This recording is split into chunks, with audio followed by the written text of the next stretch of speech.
JEJEMAH Anna's channel again. I'm excited today because I got my parcel from Amazon. In order ko to siya, well actually ng asawa ko, for me, it is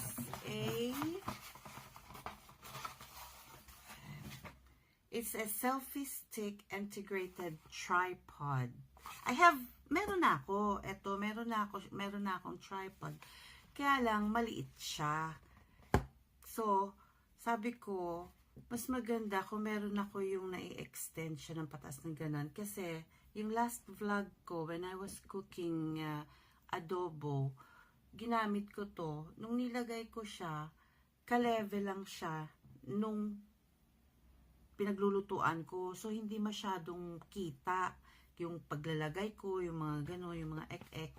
So, I asked my husband if he can order me yung extendable. So, he did. Murang-mura lang siya, guys, in Amazon. I think it was only 10 quid, 10 pounds. So, sa euro, siguro mga 12, mga gano'n. So, in peso, that's 500, mga 600 siguro. So, eto na siya, oh. This is only for phones. Ayan na siya, oh. Ayan. Maganda siya, oh. Ayan. Oh, ayan, oh. Kung gaano kalaki, maski sa pinakamalaking cellphone, kasya. At saka hindi siya masyadong matigas. Extend, not like other stick, selfie stick, matigas, masyadong tight sa phone, nakakatakot. And then, may remote control din siya. Oops, ayan, naditanggal. So, if you're using it as a selfie stick, pwede mo lang siyang ilagay dyan. Tapos, ganyan. But, if you're using it to take group photos, yan, pwede mo siyang tanggalin. Hindi ko pa nga lang alam kung gaano kalayo ang meters. Pero, kaya to. Adjustable.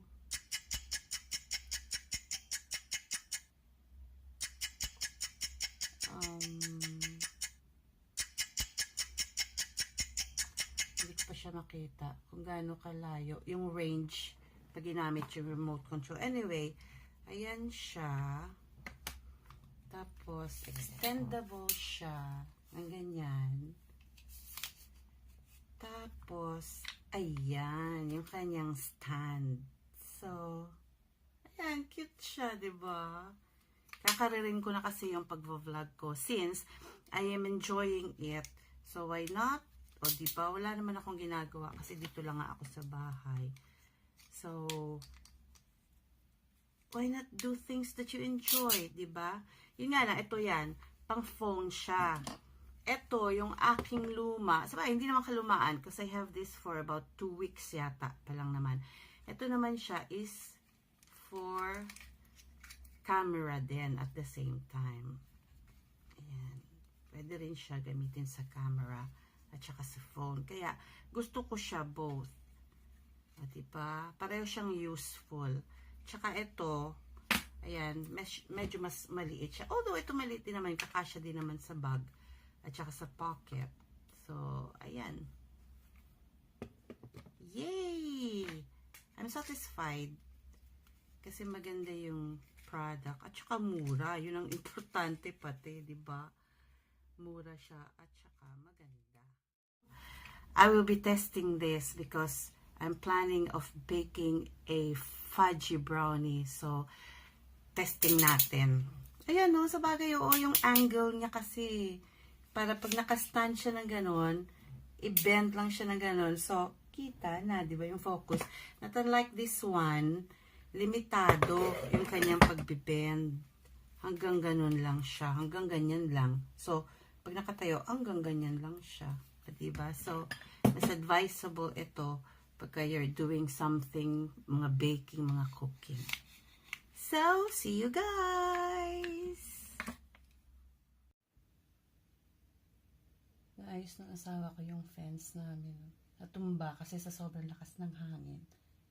Kagabi pa ganyan. Medyo okay na nga ngayon. Pero kagabi, sobrang lakas yung hangin kagabi. Luto na tayo ng ating fudgy brownies. Na-prepare ko na yung ingredients. Na-organize ko na din. Kasi, kung hindi ko siya ginawa kaagad, baka abutin ng 1 oras yung ating vlog, yung ating filming. So, pinrepare ko na siya. Ito na yung ating mga gagamitin. Meron akong kodigo. Ayan. Ayan. Ito is, we need an 8-ounce chocolate bar. Kalahating melted, tapos kalahating chop para mamaya. So, hinati ko na siya. Tapos, we need 3/4 cups butter or I used margarine kasi mas healthier yung margarine. Margarine yung pronunciation nila dito, pero kung dyan sa atin, margarine. And then, 1 1/4 cups sugar. Ang ginamit ko is ito, yung Demerara sugar. Light brown sugar siya. So, hindi siya masyado matamis. Tapos, 2 eggs, room temperature. Tapos, 2 teaspoons vanilla. 3/4 cups all-purpose flour. Tapos, 1/4 cup cocoa powder. Ito yung gamit ko. And then, 1 teaspoon salt. Yan. Isusulat ko naman siya mamaya at the end of the video. Tapos yung mga gagamitin nating tools is few whisk, tapos spatula, and 2 bowls, and a strainer, and a hand mixer.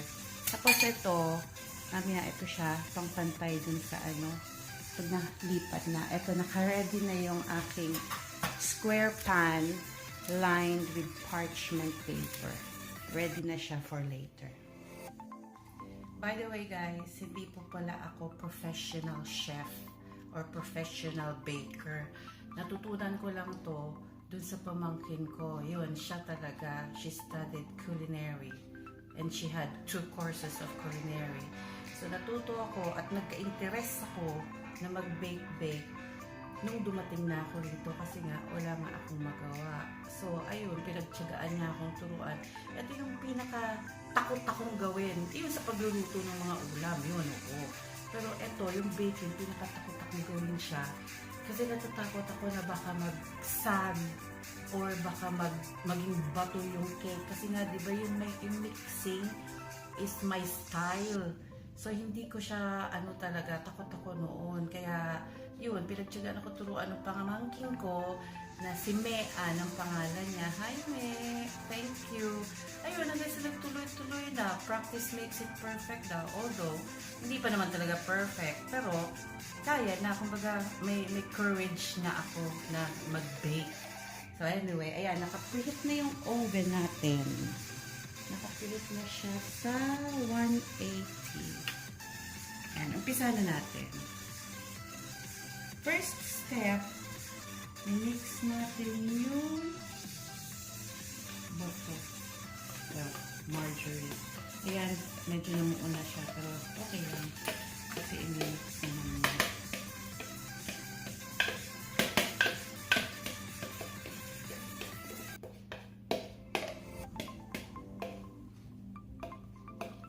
And then, yung ating 1/4 cups na sugar.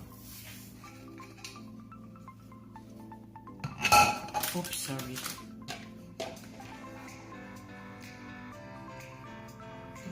Gamitan natin siya ng whisk muna para mag-incorporate na yung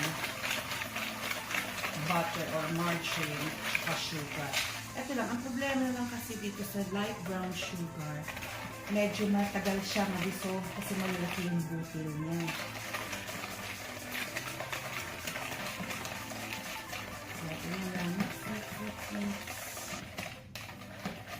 Okay na siya. And then, lagay natin yung ating asukit. Lagyan natin yung ating 2 eggs.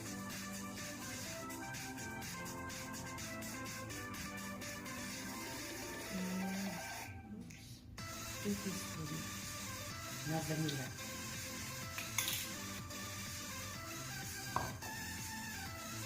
Tapos, ang gagamitin natin dito is yung electric mixer.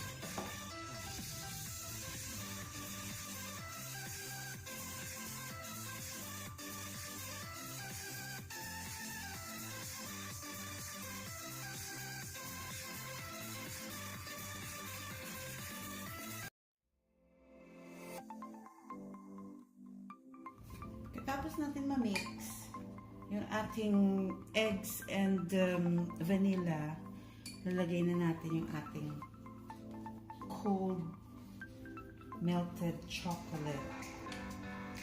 Oo, palamigin nyo muna kasi pag nilagay nyo ng mainit, maluluto yung itlog.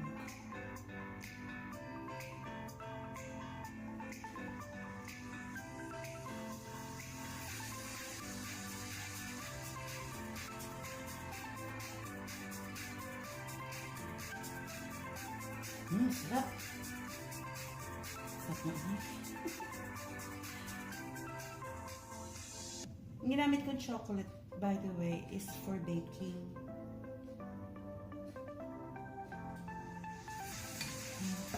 Ito yun na, yung ginamit kong chocolate. For baking siya. Plain. And then, babalik tayo sa whisk para haluin.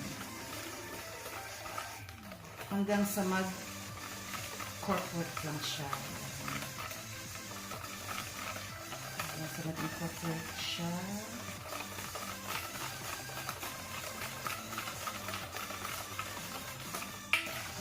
Ayan, naririnig niyo pa yung yung asukal. Anyway, matutunaw naman yan siya mamaya.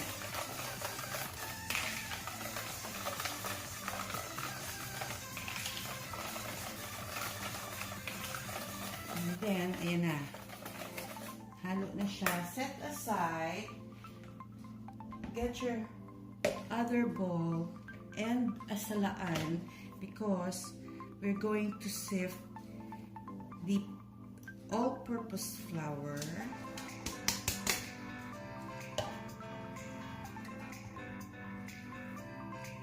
1/4 cup cocoa powder. At yung ating 1 teaspoon salt. Ito kasi yung salt daw. Kaya naglalagay ng salt sa mga chocolate cake. Kung napapansin nyo. Para daw dun sa mga mahina yung tiyan sa chocolate. Para daw hindi sumama yung tiyan. Yun daw ang purpose, no? So, ayan na. Isi-sift natin siya.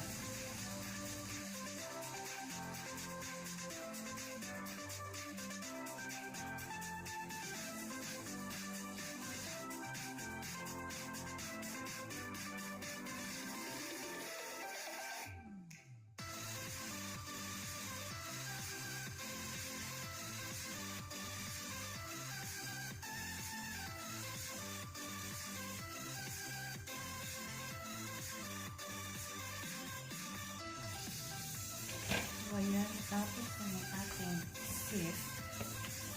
So, get your wet mixture. Tapos, balik. Get rid of this whisk. Ang gagamitin natin is spatula.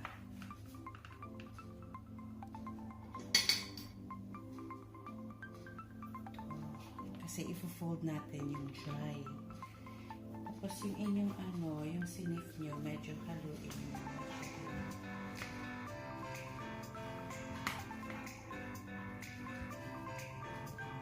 Fold in.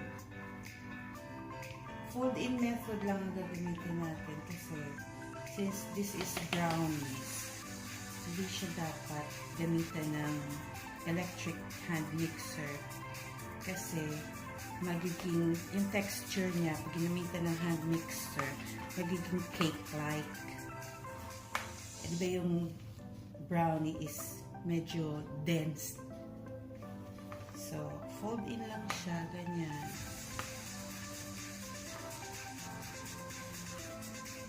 Carefully daw, not to overmix it.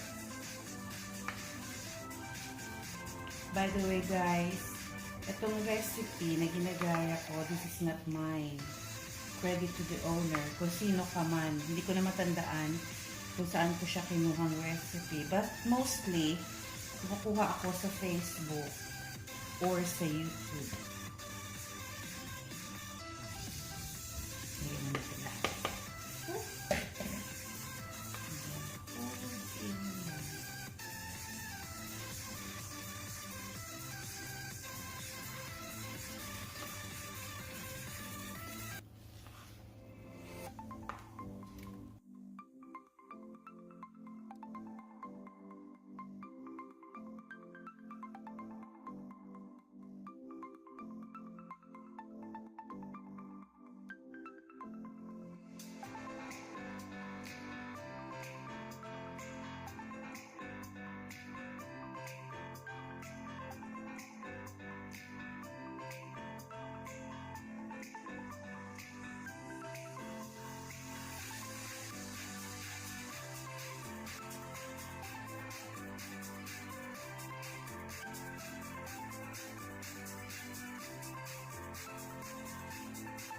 Yan, well incorporated na siya. Tama na yan kasi baka ma-overmix. So, next step is, we'll get our, yung i-reserve natin na kalahati nung chocolate na minelt. So, I just left it like that, big chunks. Kasi matutunaw naman siya mamaya. So, just put that in. Tapos, meron ako palang dinagdag na wala din sa recipe. Kasi, talagay ko masarap siya, magiging malinamnam. I will add walnuts. Dito na rin, sasabay ko na rin siya. Tapos, konting halo. And then, we're ready to go. Konting halo lang siya. Ayan.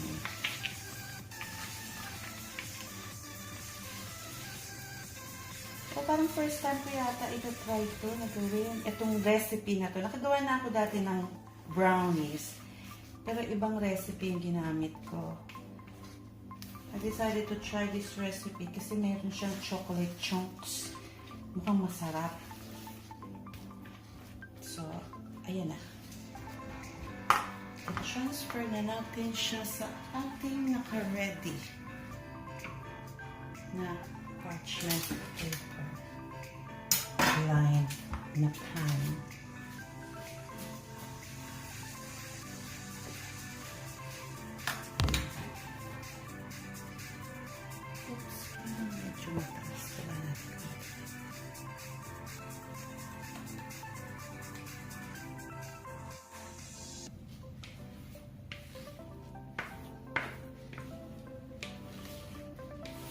Maliit yung ginamit kong pan. Kasi, pino lang naman kami dito. Lima lang naman kami. Tapos, hindi naman kong babae. Hindi ko masyadong, hindi pwedeng kumain ng matatamis. Kasi nga, may diabetes. At yung asawa ko rin, medyo nakakonscious na ngayon sa mga kinakain. Sabagay, pati ako kasi, we're not getting any younger. Kumbaga. So, ayun na siya.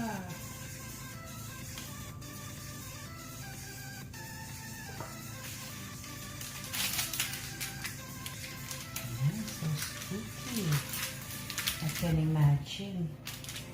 Mamaya, ano siya. Talagang dense. Manipis lang.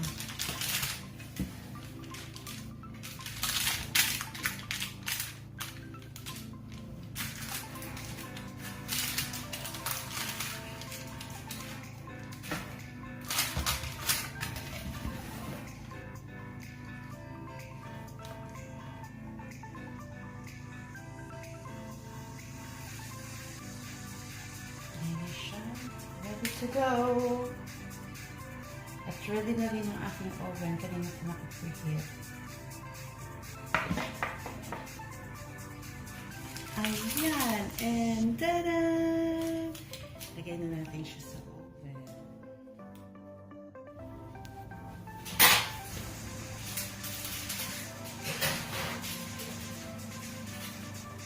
So, nilagay natin siya ng 12:31. Ang problema, hindi ko alam, wala dun nakasulat sa aking recipe kung ilang minutes siya. But, mostly, yung mga brownies is mga 30 to 35 minutes. So anyway, tingnan natin mamaya. Iti-test ko na lang. After 30 minutes, check ko na lang siya. Iti-test ko na lang siya ng toothpick kung okay na siya. So, we'll wait for it to cook and we'll see.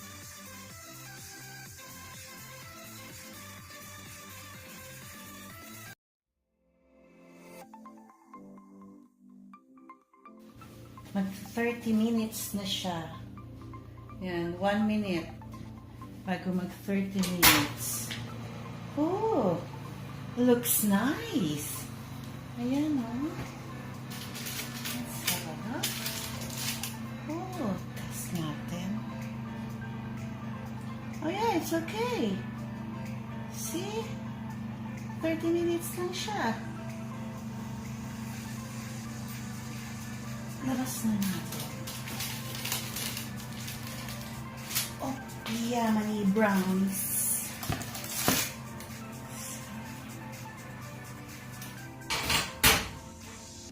Tignan natin yung oven. Ayan, oh, hindi na siya dumidikit sa toothpick. Ayan na, mukhang okay na siya. Lagyan na lang natin. Siguro pwede natin siyang hiwaan ko. Kunti lang. Try lang natin.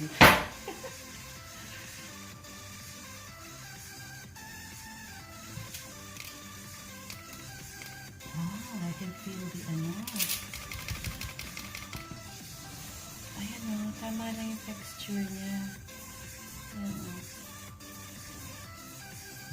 Pag hinihiwa, I can feel the ano, the walnuts. Ayan. Alam mo, yung nakalimutan ko pala siyang gawin before putting it in the oven. Nakalimutan ko siyang itak-tak ng ganon para nasiksik siya. But anyway, ayan, okay na siya. Mainit pa kasi kaya ganyan. Ayan, wow! Mainit pa kasi. Kaya medyo nagulo siya nung hiniwa ko. Ano?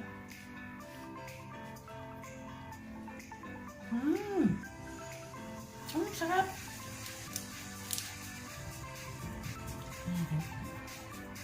Mainit.